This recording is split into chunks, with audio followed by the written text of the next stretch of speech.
Imagine a choice so profound, so utterly soul-crushing, that it forces you to betray the person you love most, while simultaneously constructing an elaborate lie to protect the innocent lives you cherish above all else.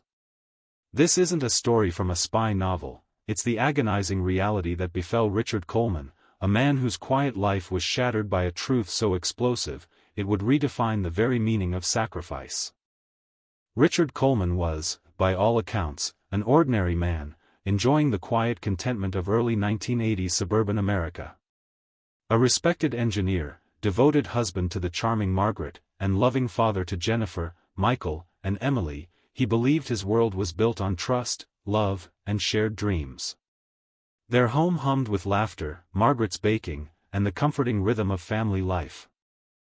Then, one crisp autumn evening, a seemingly innocuous detail unraveled his entire existence. While tidying Margaret's study, searching for a misplaced tax document, his hand brushed against a loose floorboard beneath her desk. Curiosity, a gentle nudge of fate, prompted him to investigate. What he found wasn't a forgotten keepsake, but a small, expertly crafted compartment. Inside lay items that sent an icy dread through his veins, microfiche with classified government documents, a shortwave radio, and coded messages hidden within innocent recipes. His world tilted. The woman he had shared his life with for nearly 2 decades, the mother of his children, was a Soviet spy. The initial shock gave way to cold, methodical determination. For 6 harrowing weeks, Richard lived a double life. By day, the attentive husband and father, by night, a silent investigator in his own home, meticulously documenting Margaret's clandestine activities. He deciphered subtle cues, coded calls, brief absences. He found dead drops, observed furtive exchanges, piecing together a devastating mosaic of deception. Each irrefutable fact hammered another nail into the coffin of his marriage. The woman he loved was a secret agent, in plain sight, leaving no room for doubt. With the crushing weight of proof, Richard faced an impossible dilemma. Duty to country clashed violently with boundless love for his children. Reporting Margaret meant exposing their family to unimaginable scandal, branding his children as offspring of a traitor, subjecting them to a lifetime of stigma and public humiliation. It meant shattering their innocent world with a truth too harsh to bear. But to remain silent, to protect his family by burying this monstrous secret, would make him an accomplice, a silent participant in treason. It would mean living a lie of a different, more corrosive kind. The nights became a battleground of his soul, torn between an unspoken oath and the sacred vow of fatherhood. In the end, duty prevailed, but not without an extraordinary, heartbreaking modification. Richard would report Margaret, but he would not allow the truth to destroy his children. He would construct a fortress of lies around them, protecting their perception of their mother and family. His agonizing decision: Margaret would be diagnosed with a severe, long-term illness, cancer. She would need extensive, long-term treatment, far away. It was a desperate, complex fabrication, designed to explain her sudden absence without revealing the devastating betrayal. He would become the sole architect of this new reality, carrying the burden of her crimes and his own deception. When Richard finally approached the FBI, his story met with a mixture of disbelief and profound understanding. They recognized the gravity of his situation and, astonishingly, agreed to cooperate with his audacious plan: justice for espionage, yet protection for his innocent children. A discreet arrest was planned, a staged hospital visit for the children, and a seamless transition into the fabricated narrative. The wheels were set in motion for a meticulously crafted illusion that would define the rest of Richard's life, and the lives of his children. The lie was about to begin. The lie was about to begin. The day Margaret was arrested remains etched in Richard's memory, a blur of calculated movements and suppressed emotions. The FBI agents arrived not with sirens blaring, but with quiet efficiency, posing as medical personnel there to transport Margaret for urgent treatment. Richard had prepared the children, his voice trembling slightly as he explained their mother's sudden, severe diagnosis. Jennifer, the eldest, then 12, had looked at him with wide, frightened eyes, clinging to his hand. 10-year-old Michael, ever the stoic, had simply nodded, while 8-year-old Emily burst into tears, confused and scared. They were allowed a brief, staged hospital visit. Margaret, pale and withdrawn, embraced her children, whispering hurried goodbyes, a performance of sorrow that mirrored Richard's own. He watched her, a woman he had loved, now a stranger, playing a part in his desperate drama. He saw her pain, her fear, perhaps even a flicker of understanding for his impossible choice. Then, she was gone, whisked away not to a hospital bed, but to an interrogation room, leaving an aching void in their home and a fabricated narrative to fill it. The silence that followed her departure was deafening, broken only by the children's sobs and Richard's own ragged breaths. He held them close, promising that their mother would get better, that she loved them dearly, each word a fresh wound in his soul. He had chosen this path, yet the immediate cost was almost unbearable. He was now a solitary guardian, a weaver of tales, tasked with protecting his children from a truth that would shatter their world. Margaret, confronted with Richard's meticulous evidence, offered no resistance. She pleaded guilty to espionage, a stark admission that reverberated through the hushed halls of justice, yet remained a secret to the world Richard inhabited. She was sentenced to 25 years in prison. In her confession, she revealed she had been recruited in 1974, before she even met Richard, ensnared by threats of harm to her family, her parents, her siblings, if she ever tried to leave. It was a detail that added another layer of devastating complexity to Richard's understanding of the woman he thought he knew, a chilling echo of his own desperate measures to protect his children. She had been trapped, just as he now was, in a different kind of cage. For 6 long years, Richard Coleman lived a dual existence. By day, he was the devoted, grieving husband, raising his 3 children with unwavering love, tending to their every need, and explaining their mother's illness with a practiced sorrow. He spoke of new treatments, of Margaret's courage, of her longing to be home. He wrote letters from Margaret, crafting her voice, her hopes, her love, painstakingly forging her signature.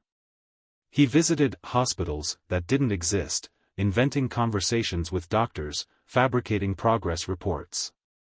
He created elaborate stories of her recovery, then her setbacks, an ever-shifting tapestry of hope and despair designed to keep the lie believable. By night, he was a man consumed by the weight of his secret, haunted by the specter of betrayal and the profound loneliness of his decision. He carried the burden of Margaret's crimes and the crushing responsibility of his own deception. He was the sole architect of this new reality, shielding his children from the chilling truth of their mother's espionage and his own agonizing choice to report her. He did it out of love, a fierce, protective love that transcended conventional morality, believing that some truths were too destructive for innocent hearts to bear. He was the silent hero of a story no one would ever know, sacrificing his own peace of mind for the fragile illusion of his children's happiness. He built a fortress of lies, brick by painful brick, around their world, hoping it would stand strong enough to protect them from the harsh realities of a world he knew too well. The question was not if the fortress would be tested, but when. The fortress of lies that Richard had so painstakingly constructed stood for 6 long years. 6 years of waking up each morning to the crushing weight of his secret, 6 years of crafting a believable reality for his children that was utterly divorced from his own. He became a master of invention, his mind a tireless factory of new details, new setbacks, new glimmers of hope in Margaret's fabricated illness.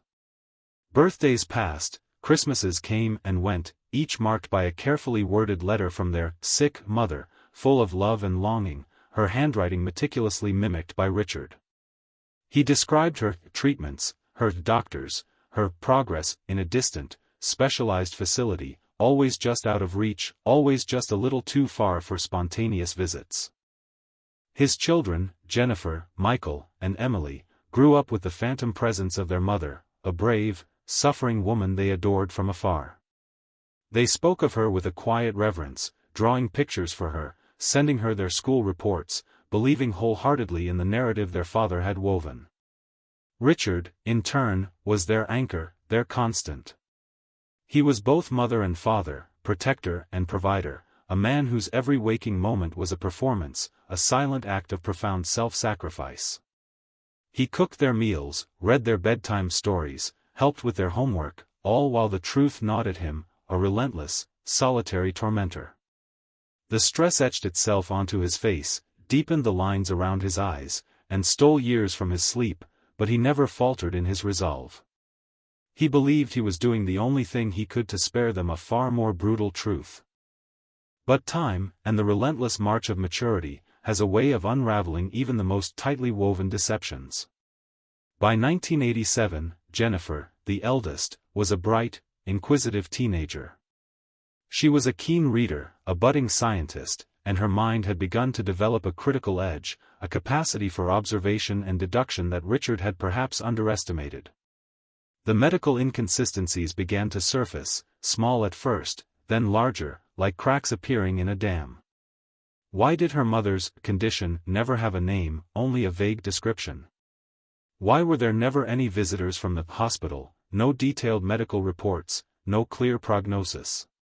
Why did her father always seem to change the subject when she pressed for specifics, his answers becoming increasingly evasive? The final thread snapped when Jennifer was assigned a school project on chronic illnesses. She delved into medical texts, interviewed doctors, and researched support groups. The more she learned, the more glaring the discrepancies became. The symptoms Richard described for Margaret didn't align with any known disease. The treatments he mentioned were a jumble of generalities that lacked any clinical precision. And the sheer duration of Margaret's illness, without a single physical visit, without even a photograph from her treatment center, began to scream of fabrication. One evening, Jennifer confronted her father. Her voice, usually soft, was laced with a steeliness Richard had never heard. "Dad," she began, holding up a medical textbook, "Mom's cancer, it doesn't make sense. Nothing you've ever told us fits. Where is she, really?" The question hung in the air, heavy with years of unspoken truth. Richard looked at his eldest daughter, seeing not just a child, but a young woman whose intellect he could no longer deceive. The fortress had been breached. With a heavy heart, and a trembling voice, he sat his 3 children down that night and began to dismantle the lie, brick by painful brick. He told them about Margaret's espionage, about his agonizing discovery, about his decision to report her, and about the terrible, protective lie he had lived for their sake. The revelation was catastrophic.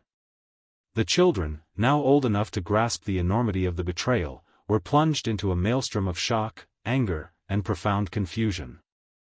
The mother they had grieved for, the brave woman battling illness, was a spy.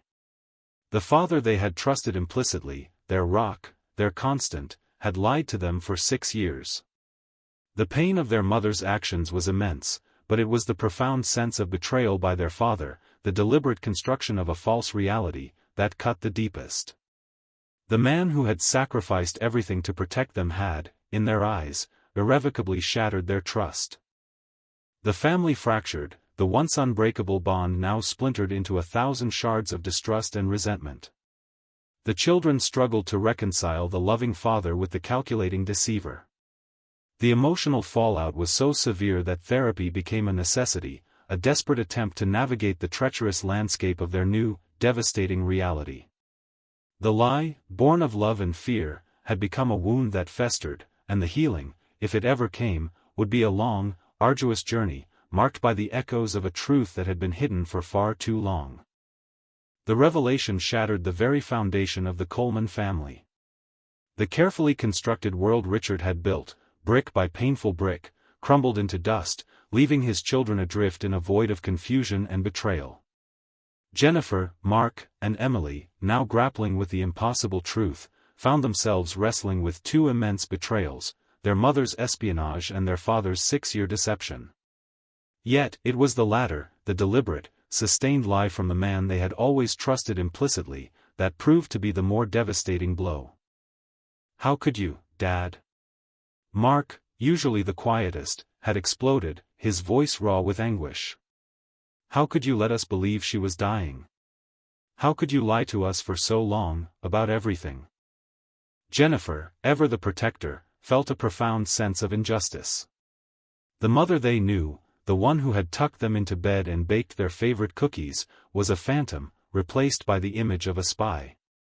But the father, the steadfast presence, the one who had picked up the pieces, had actively constructed a false reality.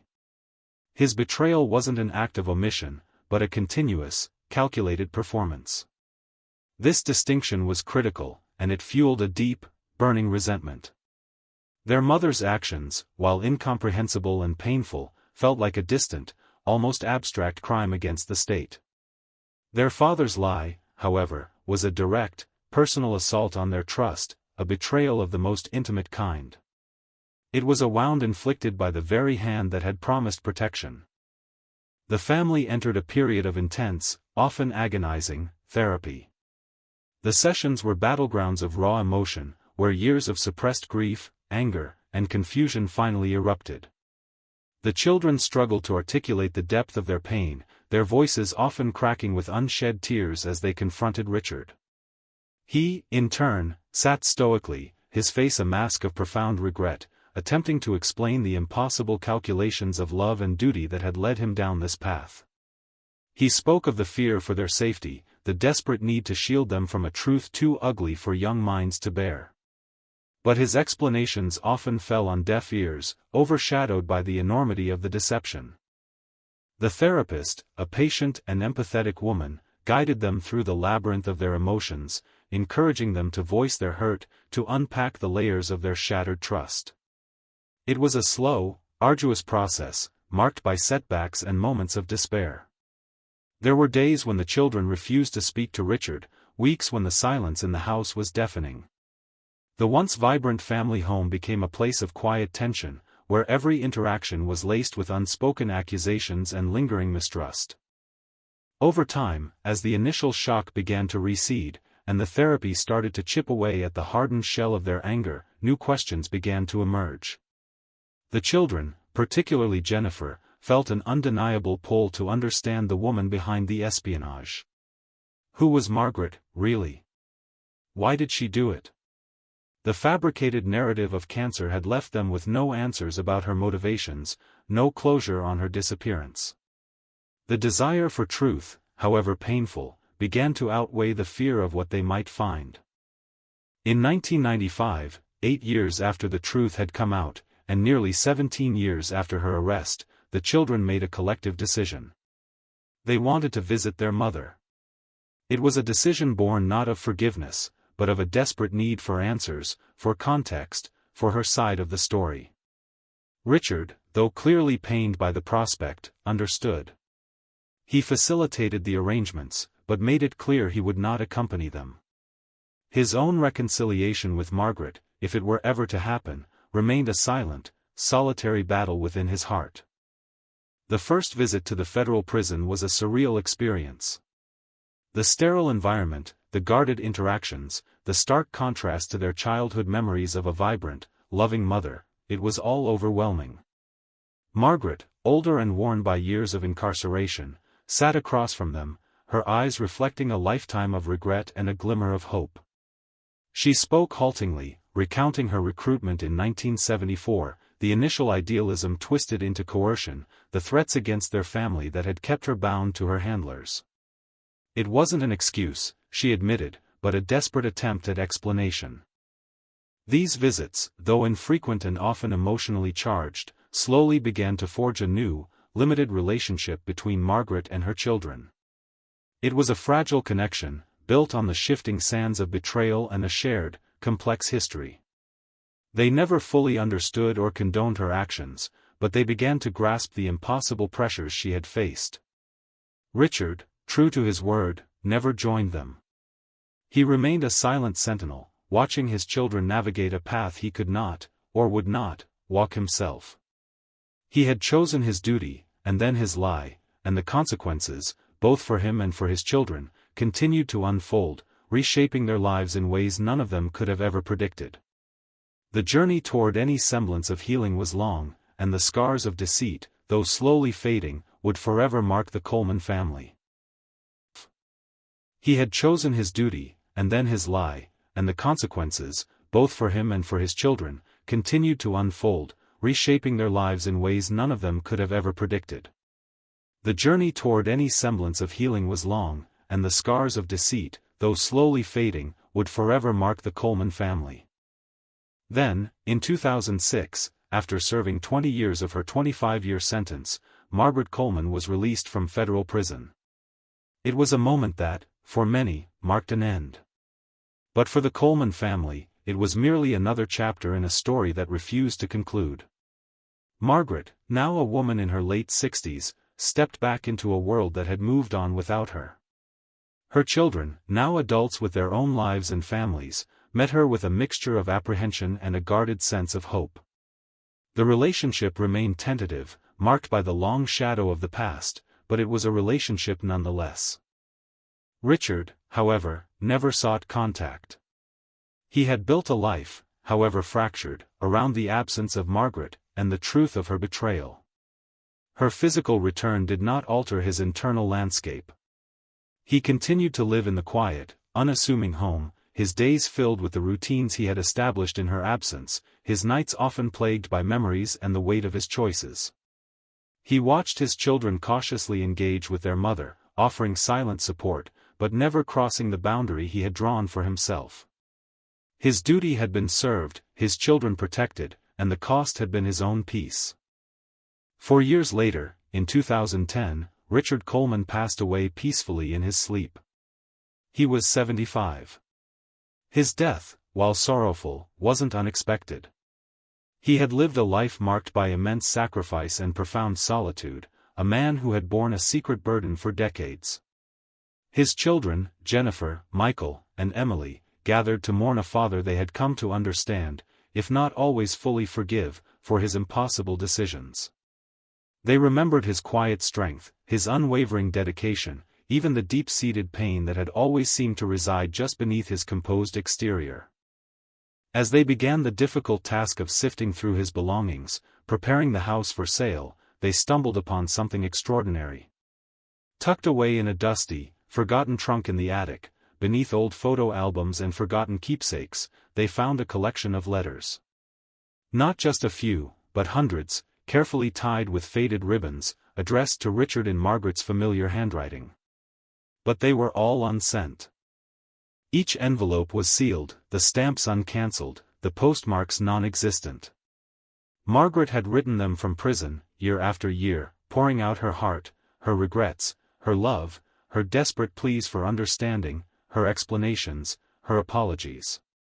And Richard, instead of discarding them, had kept every single one. He had opened them, read them, absorbed their contents, and then, for reasons only he knew, had chosen not to send them back, nor to acknowledge them. The children, hesitant at first, began to read. Page after page, they delved into a private world of raw emotion and agonizing history. Margaret's words painted a vivid picture of her torment, her fear, her deep love for her children, and her profound regret for the choices that had led her down such a destructive path. She spoke of the threats, the constant pressure, the feeling of being trapped, and the agonizing knowledge that her actions were tearing her family apart. But what truly stunned the children was the revelation of Richard's silent struggle.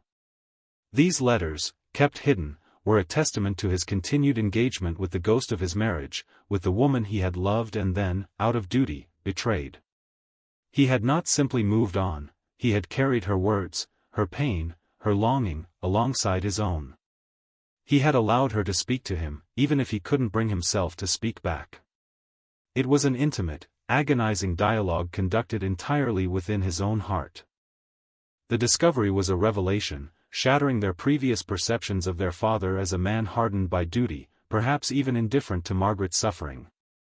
Instead, they saw a man who had wrestled daily with the specter of his past, a man who had loved deeply and lost profoundly, whose every decision had been a calculation of unimaginable weight. The letters revealed the depth of his internal struggle, the constant battle between his love for Margaret and his duty to his country and his children.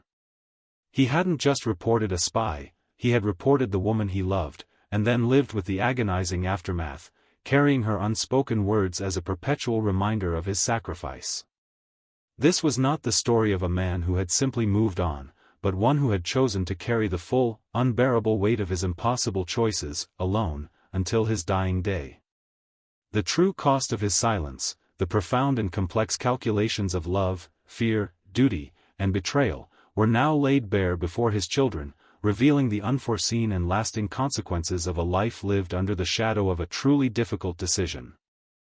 The true cost of his silence, the profound and complex calculations of love, fear, duty, and betrayal, were now laid bare before his children, revealing the unforeseen and lasting consequences of a life lived under the shadow of a truly difficult decision.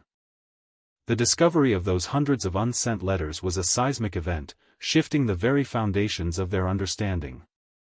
They weren't just letters, they were fragments of a shattered heart, penned by Margaret from behind prison walls, addressed to a man who, out of an unfathomable blend of love and duty, could never respond. Each page was a desperate plea for understanding, a confession of guilt, a declaration of enduring love for her children, and a heartbreaking testament to the terror that had driven her choices. She wrote of the constant fear for their safety, the impossible binds placed upon her, and the crushing weight of her deceit. But it was Richard's silent act of keeping them that truly resonated. He hadn't burned them, hadn't discarded them. He had kept every single one, a private archive of his wife's pain and his own unspoken torment. This wasn't the act of a man hardened by betrayal, but of one who had loved so deeply that even after exposing her, he couldn't sever the ties of human connection. The letters became his silent confidants, a way to process the immeasurable grief and the impossible choices he had made. He had carried her words, her pain, her longing, alongside his own, a perpetual reminder of the woman he had loved and the life he had sacrificed. Jennifer, David, and Sarah spent weeks poring over them, the paper thin with age, the ink sometimes faded, but the emotions vibrant and raw. The anger they had harbored towards their father for his 6-year lie began to transform into something far more complex, a profound, agonizing empathy. They saw not a betrayer, but a man trapped between two impossible loyalties. They began to understand the sheer, unbearable weight he had carried, the solitary burden of protecting them from a truth that would have shattered their childhoods. His stoicism, once perceived as coldness, now revealed itself as an armor forged from love and sacrifice. The therapy sessions, which had been a crucible for their anger and distrust, now became a space for genuine healing and re-evaluation. They discussed the letters, the nuances of their parents' impossible lives, the profound impact of global politics on their intimate family sphere. It wasn't about excusing actions, but about understanding the human heart's capacity for both immense love and devastating error, for profound duty and heartbreaking deception. In time, the children found a way to reconcile with both parents, not through simple forgiveness, but through a deeper, more mature understanding of the human condition. They continued their limited visits with Margaret, now seeing her not just as a spy, but as a frightened woman caught in an inescapable web, a loving mother who had made terrible choices under duress. And their father, Richard, who had passed away never knowing they would uncover his secret archive of sorrow, became a figure of tragic heroism. His legacy wasn't just the lie he told, but the unimaginable sacrifice he made to preserve their innocence, and the silent, agonizing love he carried for a woman he could neither fully condemn nor entirely abandon. Richard Coleman's story is a stark reminder that life rarely offers easy answers. His choices, born from an agonizing conflict between love, fear, duty, and betrayal, left a complex tapestry of pain and understanding for his children. It highlights the unforeseen, lasting consequences of our most difficult decisions, but also the incredible resilience of the human spirit.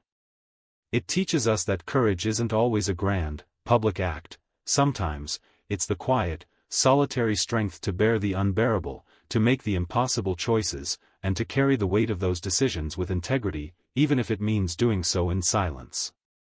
His life, in its profound tragedy and quiet heroism, ultimately speaks to the enduring power of a father's love, a love so fierce it was willing to sacrifice everything, even his own children's immediate trust, to protect their future. And in that, lies a powerful, if poignant, inspiration for us all.